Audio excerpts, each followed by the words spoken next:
Topic है हमारा imperfections in solids are crystal defects in solids. तो चलिए फिर स्टार्ट करते हैं हम लोग हमारे लेसन को। सबसे पहले मैं आपको ये बता देती हूँ कि लास्ट लेक्चर में हम क्या क्या डिस्कस कर चुके हैं और आज के लेक्चर में हमें क्या क्या डिस्कस करना है। ठीक है, तो लास्ट लेक्चर में हम लोगों ने ये बातें कर ली थी कि क्रिस्टल डिफेक्ट क्या होता है, क्रिस्टल डिफेक्ट क्या होता है मैं आपको बता चुकी हूँ। साथ ही साथ मैंने आपको लास्ट लेक्चर में ये बताया था कि पॉइंट डिफेक्ट और लाइन डिफेक्ट क्या होते हैं, है ना। और फिर इसके बाद मैंने आपको ये बताया था कि क्लास 12th में आपको पॉइंट डिफेक्ट का कंप्लीट डिस्क्रिप्शन जानना है। मैंने इसकी डेफिनेशन आपको बताई थी और साथ ही साथ मैंने आपको ये बताया था कि पॉइंट डिफेक्ट्स जो होते हैं वो आपके 3 टाइप्स के होते हैं। कौन कौन से होते हैं? First is your stoichiometric defect, second is impurity defect and third is non stoichiometric defect. इसके अलावा मैंने आपको ये बताया था कि जो आपका स्टोइक्योमेट्रिक डिफेक्ट होता है इसके फर्दर 4 सब टाइप्स होते हैं। कौन कौन से होते हैं? फर्स्ट है आपका वैकेंसी डिफेक्ट, सेकंड है आपका इंटरस्टिशियल डिफेक्ट, थर्ड है आपका फ्रैंकल डिफेक्ट और फोर्थ है आपका शॉर्टकी डिफेक्ट। और इसके अलावा नॉन स्टोइक्योमेट्रिक डिफेक्ट्स के भी फर्दर 2 सब टाइप्स होते हैं। क्या क्या होते हैं? Metal excess defect and metal deficiency defects, है ना। तो ये तो एक मोटा मोटा सा फ्लो चार्ट है कि पॉइंट डिफेक्ट कितने टाइप्स के होते हैं और उनके फर्दर कितने सब टाइप्स, है ना।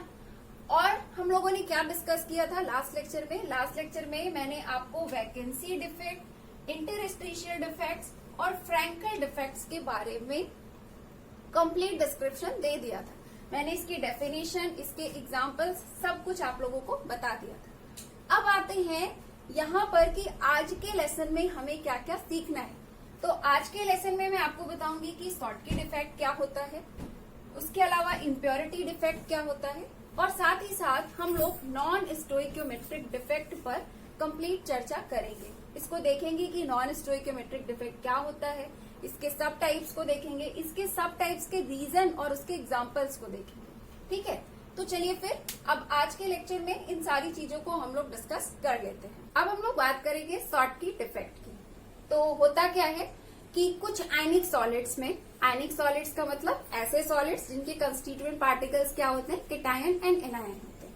ठीक है, तो होता क्या है कि कुछ आयनिक सॉलिड्स के क्रिस्टल लैटिस पे ये पाया गया है कि उसमें से क्या होता है कि कुछ कैटायंस और एनायंस जो होते हैं वो अपनी पोजीशन से मिसिंग हो जाते हैं। ठीक है, अपनी पोजीशन से मिसिंग हो जाते हैं। तो जब भी आपको इस तरह की चीजें देखने को मिले ना, जब भी आपको कोई ऐसा सॉलिड देखने को मिले कि जिसके क्रिस्टल लैटिस से कैटायन और एनायन अपने प्लेस से मिसिंग है, तो उस तरह के डिफेक्ट को हम लोग क्या नाम देंगे?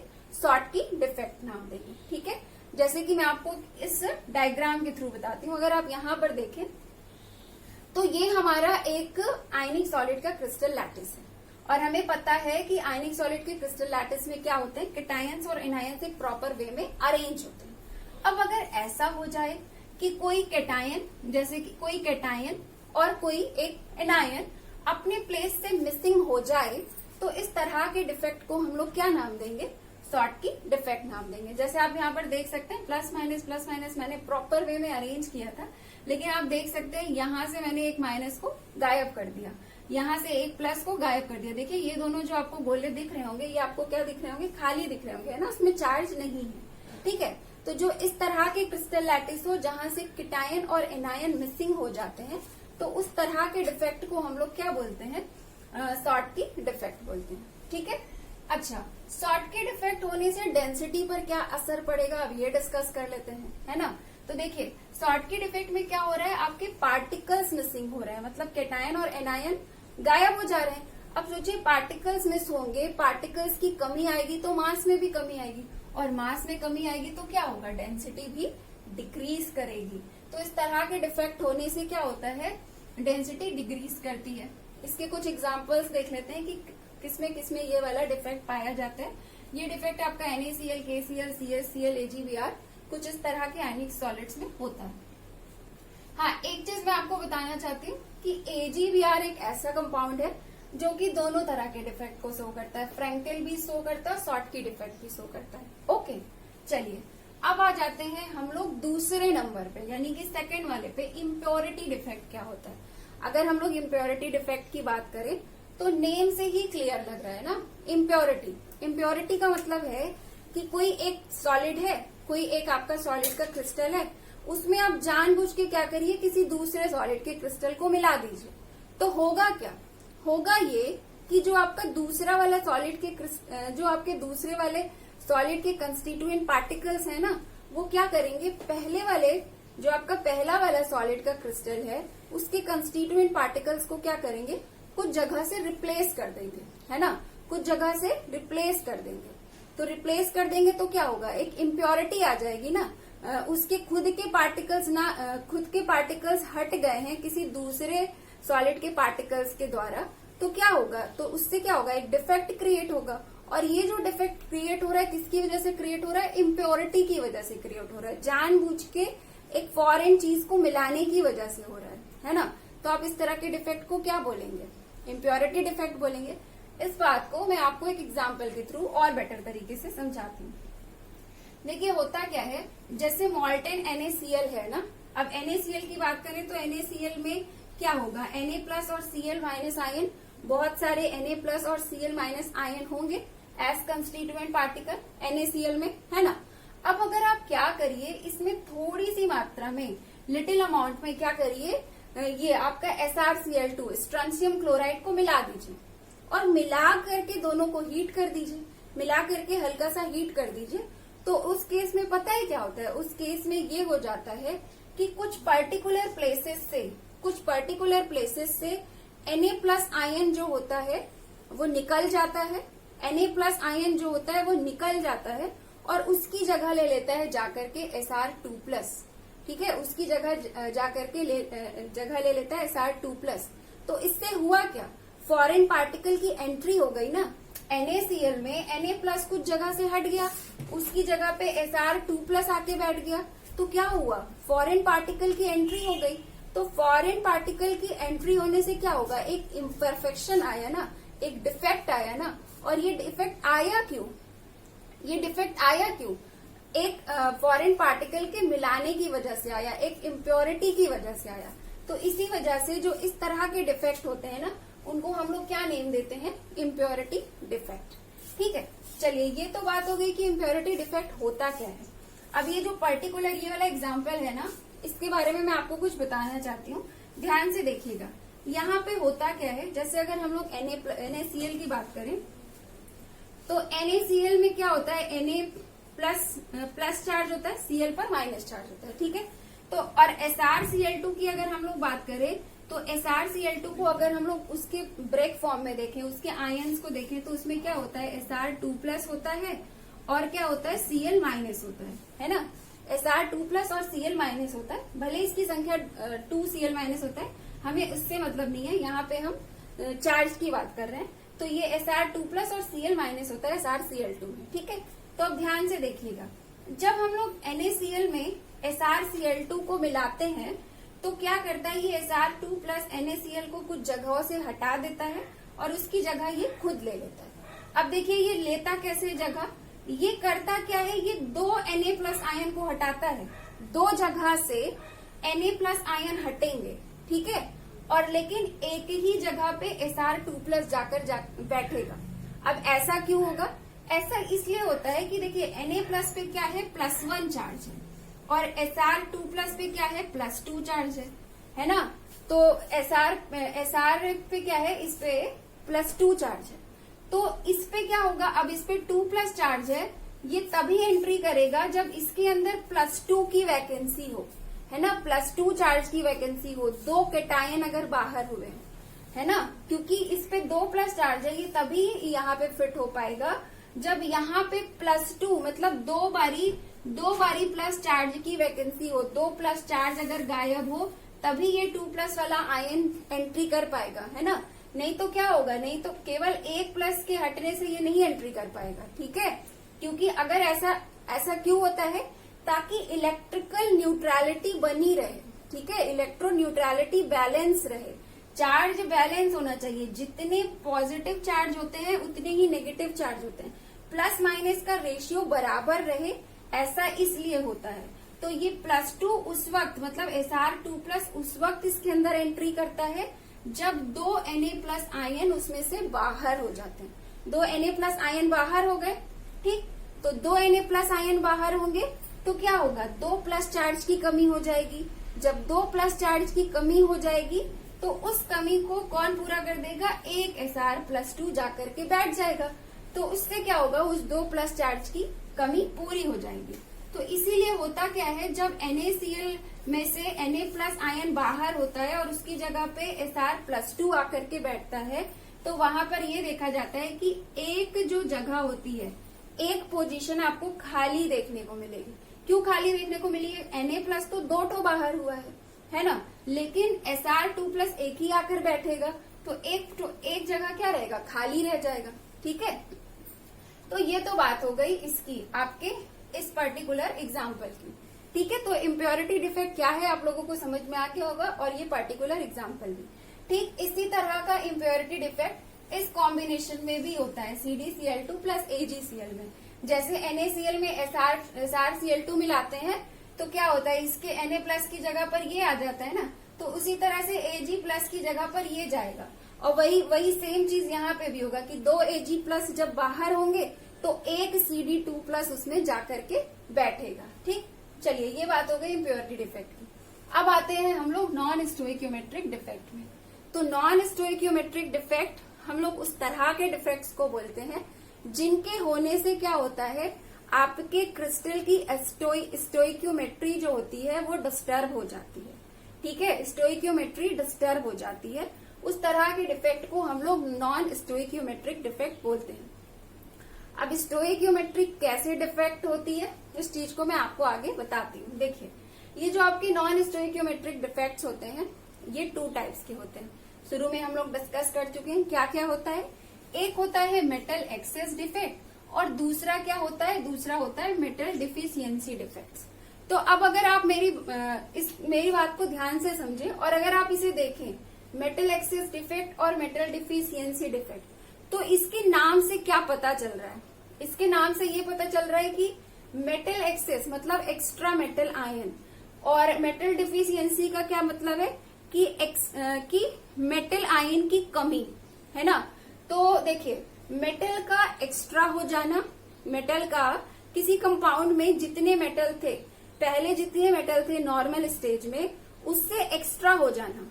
ठीक है, उससे एक्स्ट्रा हो जाना, या फिर किसी कंपाउंड में जितना मेटल पहले थे उससे थोड़ा सा कम हो जाना, उससे थोड़ा सा कम हो जाना। ये क्या शो करता है, ये क्या शो करता है, ये क्या शो करता है, नॉन स्टोइकियोमेट्री शो करता है ना। यानी कि कोई चीज अगर बढ़ जा रही है या फिर कोई चीज घट जा रही है, तो इसका मतलब ये है कि डिफेक्ट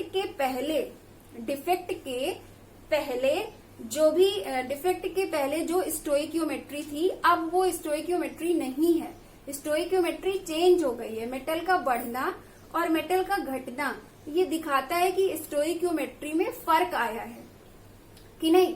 जबकि हम लोग जब स्टोइकियोमेट्रिक डिफेक्ट पढ़ रहे थे तो वहां पे क्या पढ़ा था हम लोगों ने, वहां पे ये पढ़ा था कि स्टोइकियोमेट्री में कोई चेंज नहीं आता।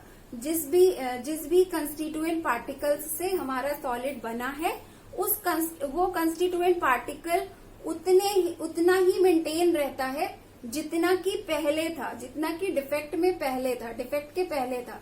रेशियो मेंटेन रहता है ए बी का, मैंने ए बी का एग्जाम्पल देके आपको बताया था कि ए बी का रेशियो मेंटेन रहता है। लेकिन यहाँ पे नॉन स्टोइकियोमेट्री में क्या देखने को मिल रहा है, मेटल एक्सेस, मेटल बढ़ जा रहा है, मेटल डिफिशियंसी, मेटल घट जा रहा है। इसका मतलब मेटल और नॉन मेटल का रेशियो यहाँ पे चेंज हो जा रहा है ना, स्टोइकियोमेट्री चेंज हो जा रही है।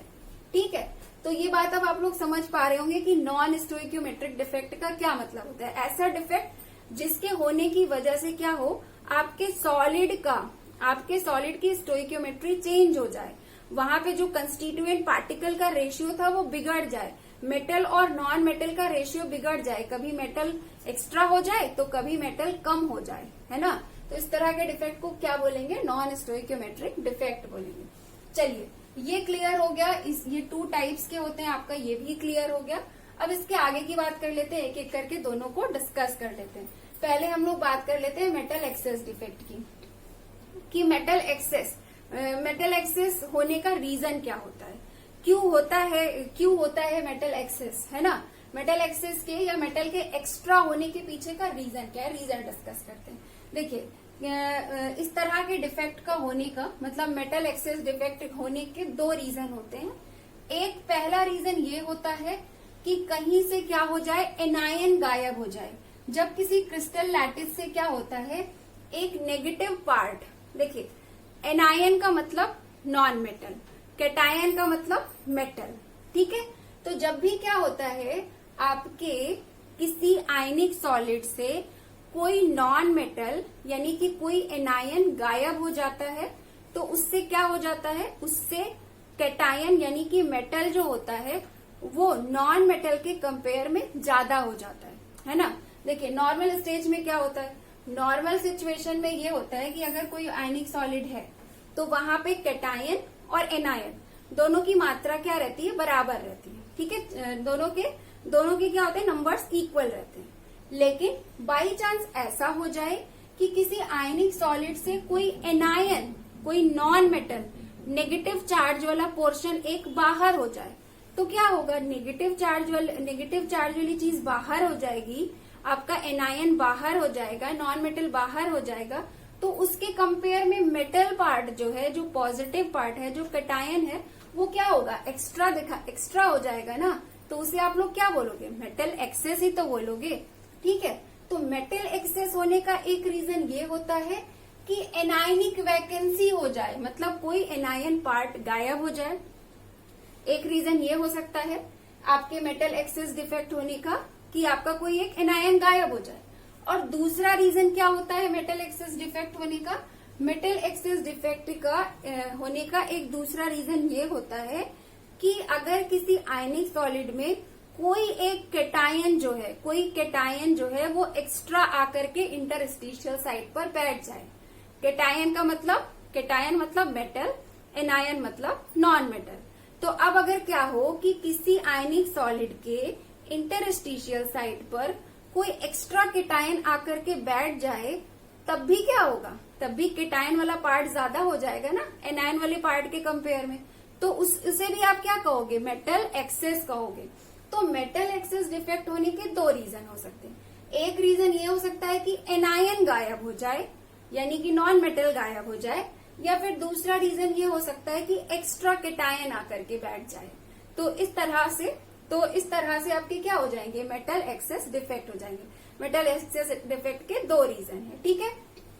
तो देखिए, अच्छा चलिए, अब मैं इसके आगे की बात आपको बता देती हूँ। रीजन आपको समझ में आ गया कि एक रीजन ये हो सकता है या तो एनायन गायब हो जाए या तो एक्स्ट्रा कैटायन आके बैठ जाए, तब हो जाता है मेटल एक्सेस डिफेक्ट। अब इसके कुछ एग्जांपल्स भी देख लेते हैं, वो वाले कंपाउंड्स भी देख लेते हैं जो कि ये वाला इफेक्ट शो करते हैं, है ना। एनायनिक वैकेंसीज की वजह से जो कैटायन आपके मेटल एक्सेस डिफेक्ट शो करते हैं, उनको भी देख लेते हैं, उनके एग्जांपल्स देख लेते हैं। उनके एग्जांपल्स हैं आपके NaCl, LiCl और KCl, ठीक है। NaCl, LiCl और KCl ये सब क्या करते हैं, ये सब मेटल एक्सेस डिफेक्ट शो करते हैं। अच्छा, अब कुछ बच्चों के माइंड में एक क्वेश्चन आ रहा होगा कि अगर किसी क्रिस्टल लैटिस से एनायन गायब हो जाएगा, नेगेटिव पार्ट गायब हो जाएगा, तो चार्ज का बैलेंस तो बिगड़ जाएगा, है ना। क्योंकि नॉर्मल स्टेज में क्या होता है, पॉजिटिव चार्ज नेगेटिव चार्ज दोनों बराबर रहते हैं। लेकिन अगर बाई चांस कहीं से नेगेटिव पार्ट यानी कि एनायन बाहर हो जाएगा, नेगेटिव पार्ट बाहर हो जाएगा और पॉजिटिव पार्ट उतने ही रहेंगे, तब तो पॉजिटिव चार्ज एक्स्ट्रा हो जाएंगे और नेगेटिव चार्ज की तो कमी आ जाएगी, तब तो इलेक्ट्रिकल न्यूट्रलिटी बिगड़ जाएगी। तो अब इस तरह के केस में इलेक्ट्रिकल न्यूट्रलिटी कैसे बैलेंस होता होगा, है ना। जब इस तरह का मेटल एक्सेस होता होगा एनायन के गायब होने की वजह से, तो उस केस में आपके चार्ज कैसे बैलेंस होते होंगे, प्लस माइनस चार्ज का बैलेंस कैसे होता होगा। तो मैं आपको बता दूं कि जब भी आपके एनायंस गायब होते हैं किसी क्रिस्टल लैटिस से, तो वहां पे उसकी जगह पर आ जाता है फ्री इलेक्ट्रॉन। इसकी जगह पे क्या आ जाता है, उसकी जगह पे आ जाता है फ्री इलेक्ट्रॉन। फ्री इलेक्ट्रॉन आकर के नेगेटिव चार्ज की जगह पर आकर के बैठ जाता है, और नेगेटिव जगह पर आकर के बैठ जाता है और चार्ज को बैलेंस कर लेता है। क्योंकि एक नेगेटिव आयन में भी एक ही माइनस चार्ज होता है, मतलब एक ही माइनस चार्ज होता है, और अगर इलेक्ट्रॉन की बात करें तो उस पर भी एक ही माइनस चार्ज होता है ना। तो एनायन की जगह पर आके इलेक्ट्रॉन बैठ जाता है और वो चार्ज को बैलेंस कर लेता है। ठीक है, अब देखिए जो इस तरह के जो मेटल एक्सेस डिफेक्ट होते हैं ना, जहां से एनायन गायब होता है जिसपे आके, और एनायन की जगह पर जिसपे आके फ्री इलेक्ट्रॉन बैठ जाते हैं ना, इस तरह के जो ये फ्री इलेक्ट्रॉन बैठते हैं, जिस जगह पे फ्री इलेक्ट्रॉन बैठ जाता है ना, उस जगह को एक स्पेशल नाम दिया जाता है। वो नाम है एफ सेंटर। जहां पे फ्री इलेक्ट्रॉन आकर के बैठ जाता है उस जगह को एक स्पेशल नाम दिया जाता है, उसका नाम है एफ सेंटर। अब एफ सेंटर के बारे में मैं आपको बता दूं कि जहां पे जिस तरह के आयनिक सॉलिड्स में एफ सेंटर पाए जाते हैं, उस तरह के आयनिक सॉलिड्स जो होते हैं वो कलर प्रॉपर्टी शो करते हैं। जैसे NaCl का येलो कलर एफ सेंटर की वजह से होता है, LiCl का पिंक कलर एफ सेंटर की वजह से होता है, KCl का वॉयलेट कलर जो होता है ये आपके एफ सेंटर की वजह से होता है। ठीक है, चलिए ये आप लोग समझ गए हैं।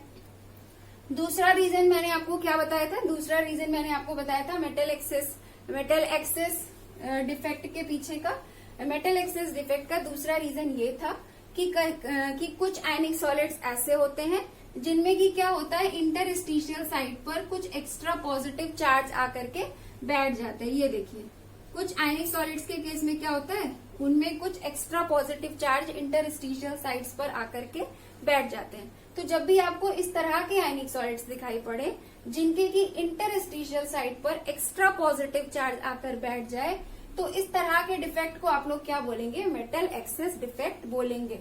अब देखिए यहाँ पे भी आप लोग सोच रहे होंगे कि इस तरह के आयनिक सॉलिड्स में चार्ज कैसे बैलेंस होता होगा। अगर कहीं पे extra positive charge interstitial side पर आकर बैठ जाएगा तो उस पॉजिटिव चार्ज को बैलेंस कौन करेगा। पॉजिटिव चार्ज एक्स्ट्रा तो आके बैठ गया है ना, कोई कैटायन तो आकर के बैठ गया।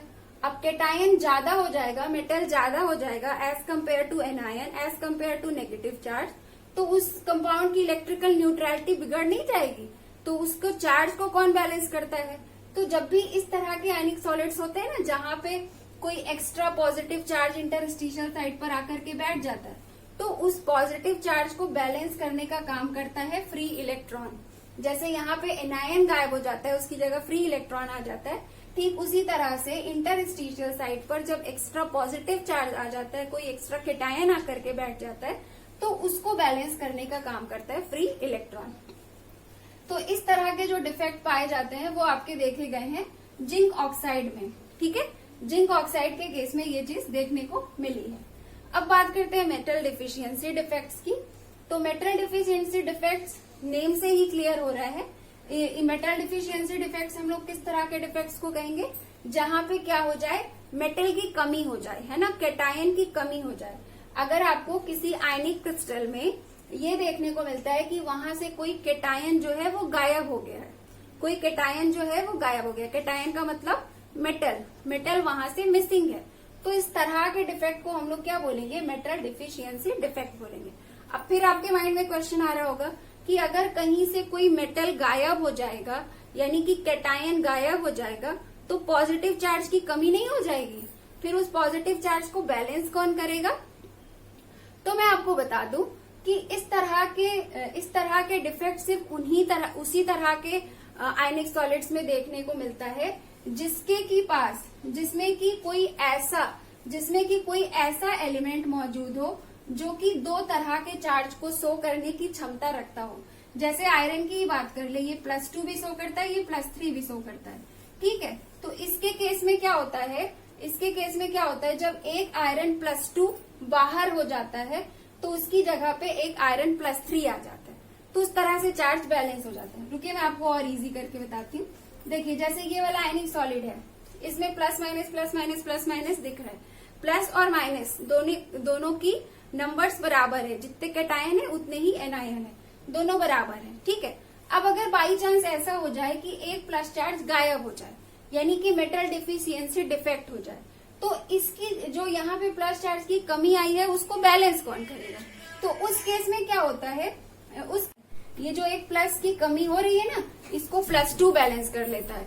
अब ये +2 कहाँ से आएगा, ये +2 कहाँ से आएगा, मतलब ये +2 चार्ज कहाँ से आएगा? तो मैं आपको बता दूं कि इस तरह के डिफेक्ट सिर्फ उसी तरह के आयनिक सॉलिड शो करते हैं जिनमें कोई ऐसा एलिमेंट मौजूद हो जो दो डिफरेंट टाइप के ऑक्सीडेशन स्टेट शो करता है। जैसे आयरन है ना, +2 और +3 दोनों शो करता है। तो आयरन के केस में, आयरन ऑक्साइड के केस में जब एक Fe+2 बाहर हो जाता है तो उसकी जगह जाकर के ले लेता है Fe3+ और चार्ज बैलेंस हो जाता है। ठीक है, तो बच्चों अब हम लोग इस टॉपिक से रिलेटेड कुछ इंपॉर्टेंट शॉर्ट नोट्स को डिस्कस करेंगे जो कि एग्जाम में पूछे जा चुके हैं। तो पहला जो हमारा शॉर्ट नोट्स है, इसे आप लोग अपनी कॉपी में नोट पॉइंट के रूप में मेंशन कर लीजिएगा। ठीक है, तो जो पहला हमारा नोट पॉइंट है वो नोट पॉइंट है हमारा reason of formation of F centre. Just अभी हम लोगों ने एफ सेंटर के बारे में पढ़ा है ना, अभी जस्ट हम लोगों ने एफ सेंटर के बारे में पढ़ा। अब हमें ये जानना है कि एफ सेंटर के फॉर्मेशन का रीजन क्या होता है, या फिर ऐसे भी समझ लीजिए कि एफ सेंटर का फॉर्मेशन कब और क्यों होता है। इस चीज को अब हमें समझना है। तो एफ सेंटर का फॉर्मेशन कब और क्यों होता है, इस बात को मैं आपको एक एग्जाम्पल के थ्रू समझाऊंगी। ठीक है, देखिए मान लीजिए कि हमारे पास क्या है, सोडियम क्लोराइड है। सोडियम क्लोराइड कॉमन सॉल्ट जो हम सबके घरों में होता है ना, सोडियम क्लोराइड है। तो अगर हम लोग सोडियम क्लोराइड के क्रिस्टल स्ट्रक्चर के बारे में बात करें तो हमें ये पता है ना कि सोडियम क्लोराइड जो होता है वो आपका एक आयनिक सॉलिड होता है और उसके कंस्टिट्यूएंट पार्टिकल्स क्या होते हैं, आयंस होते हैं, कैटायंस और एनायंस होते हैं, है ना। तो अब अगर हम लोग उसके क्रिस्टल स्ट्रक्चर के बारे में बात करें तो उसका क्रिस्टल स्ट्रक्चर कुछ इस तरह से शो किया जा सकता है ना, इजिली शो किया जा सकता है, क्योंकि हमें पता है कि जो NaCl होता है ये Na+ और Cl- से मिलकर के बना होता है। तो हम लोग यहाँ पे प्लस माइनस इस तरह से शो करके इसके क्रिस्टल स्ट्रक्चर को दिखा सकते हैं, है ना। देखिए यहाँ पे मैंने क्या किया, प्लस माइनस मेंशन कर दिया है। मैंने यहाँ पे क्या किया, Cl- आयन को इस माइनस चार्ज के थ्रू दिखा दिया और Na+ को मैंने इस पॉजिटिव चार्ज के थ्रू दिखा दिया। ये इसका क्रिस्टल स्ट्रक्चर हो गया। इतनी बात समझ में आ गई। अब इसके आगे समझिए। अब देखिए देखा ये गया है कि जब हम लोग करते क्या है, सोडियम क्लोराइड को, ये जो आपका सोडियम क्लोराइड है, इसको हम लोग करते क्या है, इसको हम लोग सोडियम वेपर की प्रेजेंस में, सोडियम वेपर जानते हैं आप लोग, सोडियम वेपर का मतलब कि आपका सोडियम आपके गैस फेज में, ठीक है, सोडियम वेपर का मतलब कि आपका सोडियम गैस फेज में। ठीक है, तो अब चलिए यहाँ पे वापस आते हैं अपने टॉपिक में। देखिए तो देखा ये गया है कि जब भी हम लोग क्या करते हैं, NaCl को क्या करते हैं, सोडियम वेपर की प्रेजेंस में हीट करते हैं। तो सोडियम वेपर की प्रेजेंस में हीट करते हैं तो इनके क्रिस्टल स्ट्रक्चर्स में कुछ चेंजिंग आने लगती है, इनके क्रिस्टल स्ट्रक्चर में कुछ चेंजिंग आने लगती है। क्या चेंजिंग आने लगती है वो मैं आपको समझाती हूँ। देखिए होता क्या है कि ये आपका सोडियम क्लोराइड था और आपने इसे क्या किया, इसे सोडियम वेपर की प्रेजेंस में हीट कर दिया। ठीक है, सोडियम वेपर की प्रेजेंस में हीट कर दिया। तो जैसे ही हम लोग सोडियम क्लोराइड को सोडियम वेपर की प्रेजेंस में हीट करते हैं ना, पता है क्या होता है, ये जो आपका सोडियम है ना, जो सोडियम जो वेपर के फेज में था उसमें से इलेक्ट्रॉन लूज होने लगता है। मतलब वो सोडियम जो है वो क्या होता है, उसमें से इलेक्ट्रॉन लूज होने लगता है और सोडियम आयंस का फॉर्मेशन होने लगता है। मतलब इसका क्या स्टार्ट हो जाता है, इससे इलेक्ट्रॉन निकलना स्टार्ट हो जाता है, इसका आयोनाइजेशन स्टार्ट हो जाता है। ठीक है, तो हमने क्या किया, हमने इसकी प्रेजेंस में इसको हीट किया, सोडियम गैस की प्रेजेंस में सोडियम क्लोराइड को हीट किया। तो जब हीट किया तो क्या हो गया, यहाँ पे सोडियम का आयोनाइजेशन स्टार्ट हो गया, सोडियम आपका Na+ और इलेक्ट्रॉन में ब्रेक होने लग गया। ठीक है, इतना क्लियर। अब देखिए इतना होने लग जाता है। अब इसके बाद क्या होता है, इस चीज को समझते हैं। इसके बाद होता ये है कि जैसे ही आयोनाइजेशन होता है, Na+ का फॉर्मेशन होता है। ये Na+ करता क्या है, इस सोडियम क्लोराइड के इस Cl- को अपनी तरफ अट्रैक्ट करने लगता है, खींचने लगता है। क्यों खींचने लगता है, क्योंकि देखिए इस पे क्या है, पॉजिटिव चार्ज है। सोडियम Na+ पे पॉजिटिव चार्ज है, और इसमें ये जो अंदर आपके Cl- मौजूद है, इसमें क्या है, नेगेटिव चार्ज है। और आपको पता है कि Na+ Cl- प्लस माइनस के बीच कौन सा फोर्स काम करता है, अट्रैक्टिव फोर्स काम करता है ना। तो ये क्या करता है, ये अपने इलेक्ट्रोस्टैटिक फोर्स ऑफ अट्रैक्शन को लगा करके इस क्रिस्टल स्ट्रक्चर के अंदर से Cl- आयन को खींचने लगता है। और जब ये Cl- आयन को खींचने लगता है तो ये Cl- आयन यहाँ से बाहर निकल जाता है। ये Cl- आयन यहाँ से बाहर निकल जाता है, और ये Cl- आयन जो यहाँ से बाहर निकला वो क्या करता है, वो इस Na+ आयन के साथ जुड़ करके NaCl बना लेता है, और ये NaCl वापस से इसमें मिक्स हो जाता है। ठीक है, इतनी बात आप लोग समझ पाए। क्या हुआ, जब हमने सोडियम क्लोराइड को सोडियम वेपर की प्रेजेंस में हीट किया, तो हीट की प्रेजेंस में जो सोडियम वेपर था उसका आयोनाइजेशन स्टार्ट हो गया, Na+ और इलेक्ट्रॉन का फॉर्मेशन होने लग गया। तो ये जो Na+ था, ये अपने इलेक्ट्रोस्टैटिक फोर्स ऑफ अट्रैक्शन के थ्रू इस NaCl के माइनस चार्ज को, यानी कि Cl- आयन को इसने अपनी तरफ खींच लिया, अपनी तरफ खींच करके सोडियम क्लोराइड बना लिया। और सोडियम क्लोराइड जो बना वो इसी NaCl में मिक्स हो गया। मतलब ये जो आपका सोडियम वेपर था वो अभी नमक बनके इस नमक में मिक्स हो गया। अब वेपर हमें वहां पे नहीं दिख रही है, वो सोडियम वेपर भी इसी में नमक के फॉर्म में मिक्स हो गई। चलिए ये तो हो गया, नो प्रॉब्लम। गैस अब हमें नहीं दिख रही है, हम तो हीट तो हम NaCl को सोडियम वेपर की प्रेजेंस में, एक गैस की प्रेजेंस में कर रहे थे, लेकिन एक टाइम के बाद अब हमें गैस नहीं दिख रही है, वो भी NaCl बन के इसमें मिक्स हो गई है, इसमें डिपॉजिट हो गई है। इतना तो चलिए समझ में आ गया। अब इसके आगे का क्या, आगे का मतलब कि ये जो जगह खाली हो गई, जो यहाँ से Cl- आयन बाहर हो गया, तो उससे होगा क्या, इसका तो क्रिस्टल स्ट्रक्चर डिफेक्टेड हो जाएगा, है ना। क्रिस्टल स्ट्रक्चर डिफेक्टेड हो जाएगा। Na+ उसमें एक्सेस में हो जाएंगे, मेटल आयन एक्सेस में हो जाएगा, और जो नेगेटिव पार्ट था, एनायन था, उसकी कमी हो जाएगी। अब उसकी कमी हो जाएगी, पॉजिटिव चार्ज वाली चीज बढ़ जाएगी, नेगेटिव चार्ज वाली चीज घट जाएगी। अब जब पॉजिटिव चार्ज वाली चीज बढ़ जाएगी और नेगेटिव चार्ज वाली चीज घट जाएगी, तो वहां पे जो आपकी इलेक्ट्रोन्यूट्रलिटी है वो कैसे बैलेंस रहेगी, इलेक्ट्रोन्यूट्रलिटी उसकी बिगड़ने लगती है। तो इलेक्ट्रोन्यूट्रलिटी यहाँ से बिगड़ने लगती है, यहाँ पे नेगेटिव चार्ज की कमी होने लगती है। तो नेगेटिव चार्ज की जब यहाँ कमी होने लगती है, तो ये क्या करता है, ये यहाँ से इलेक्ट्रॉन को खींचता है। यहाँ पे प्लस चार्ज के बढ़ जाने की वजह से, मेटल आयन के बढ़ जाने की वजह से ये क्या करता है, ये इस इलेक्ट्रॉन को, ये जो इलेक्ट्रॉन अभी बचा था, इसको यहाँ पे खींच लेता है। और जब ये इस इलेक्ट्रॉन को अंदर खींच लेता है तो ये यहाँ पर आके बैठ जाता है। जहाँ से Cl- गया था वहां पे आकर के इलेक्ट्रॉन बैठ गया। और अब जब इलेक्ट्रॉन बैठ गया तो किसका फॉर्मेशन हो गया, F सेंटर का फॉर्मेशन हो गया, है ना। तो ये हमारा क्या बन गया, ये हमारा बन गया F सेंटर। ये हमारा क्या बन गया, ये हमारा बन गया F सेंटर, है ना। तो F सेंटर अभी जस्ट हम लोगों ने पढ़ा था। अब हम लोग ये भी समझ गए कि F सेंटर कब और क्यों और कैसे बनता है ना, उसका पूरा रीजन हम लोग समझ गए। तो आई बात आपको समझ में कि क्या होता है, ये Cl- आयन, ये यहाँ पे तो Cl है, किसी और कंपाउंड में कोई और नेगेटिवली चार्ज पार्टिकल होगा, है ना, कोई और एनायन होगा।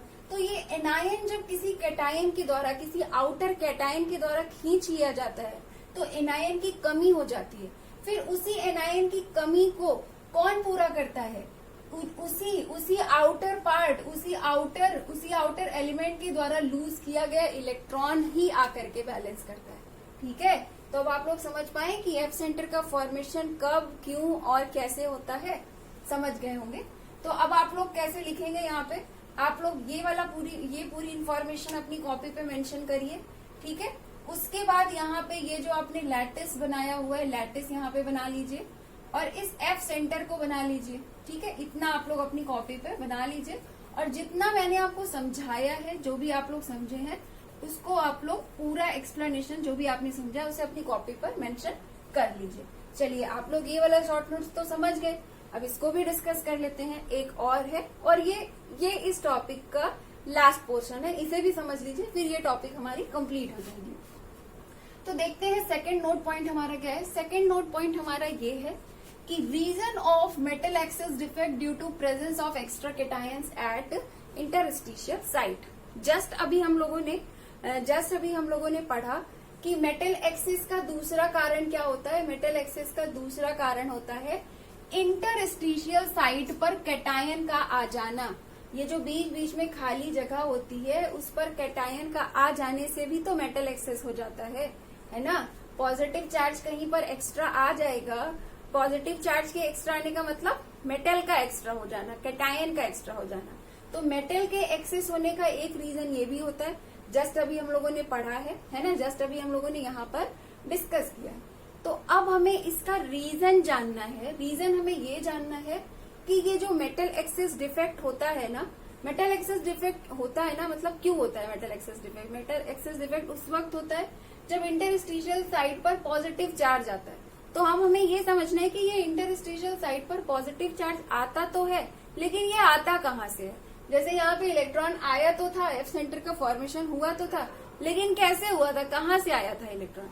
तो उसी तरह से यहाँ पे भी जानना है कि ये इंटरस्टिशियल साइट पर जो पॉजिटिव चार्ज आता है ये आता कहाँ से है, इस चीज को हमें समझना है।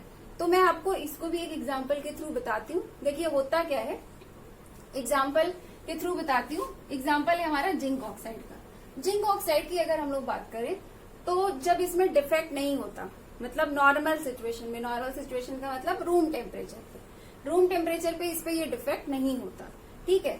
तो रूम टेम्परेचर पे जिंक ऑक्साइड का कलर व्हाइट कलर का रहता है, जब व्हाइट कलर का रहता है क्योंकि उस वक्त उस पर कोई डिफेक्ट नहीं होता। लेकिन होता क्या है, जैसे ही हम लोग जिंक ऑक्साइड को हीट करते हैं ना, हम लोग देखते हैं कि इसका कलर चेंज हो जाता है, ये व्हाइट से येलो कलर का हो जाता है, ठीक है। ये व्हाइट से येलो कलर का हो जाता है।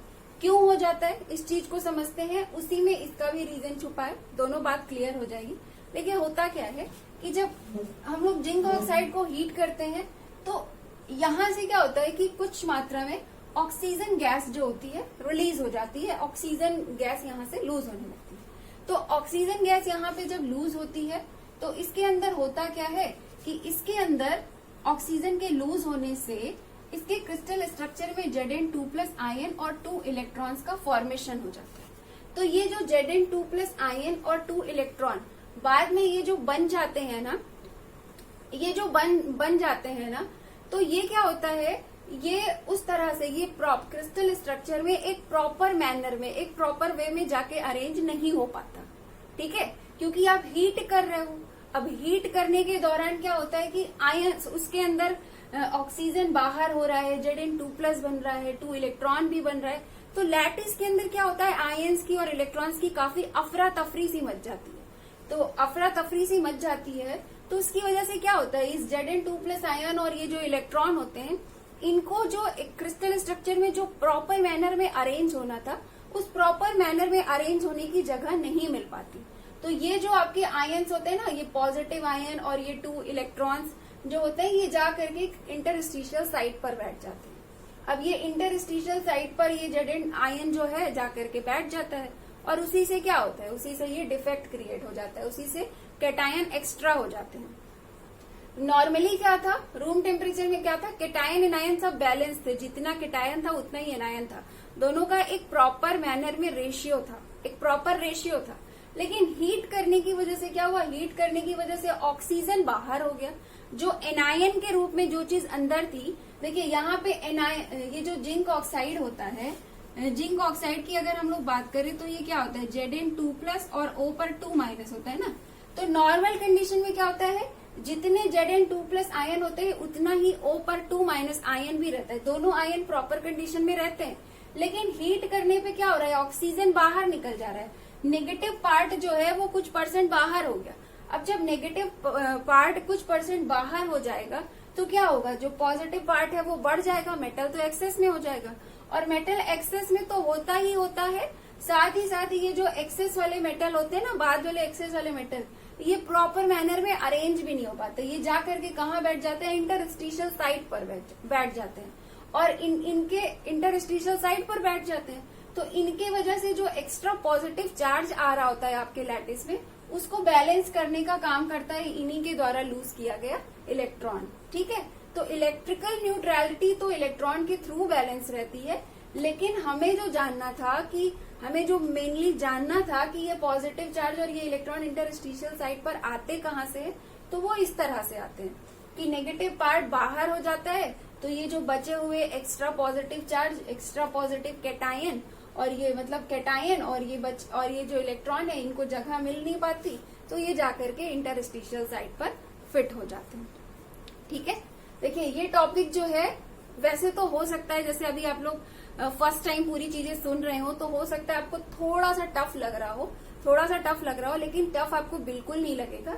अभी आप लोगों ने पूरा लेक्चर सुन लिया है, समझ लिया है, तो जितना भी आपने समझा है, जो भी मैंने बताया है, उसको आप लोग मेंशन कर लीजिए।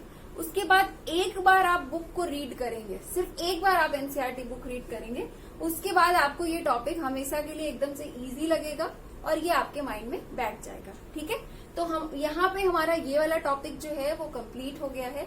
अब हम लोग मिलेंगे नेक्स्ट लेक्चर में। Have a nice day, thank you so much.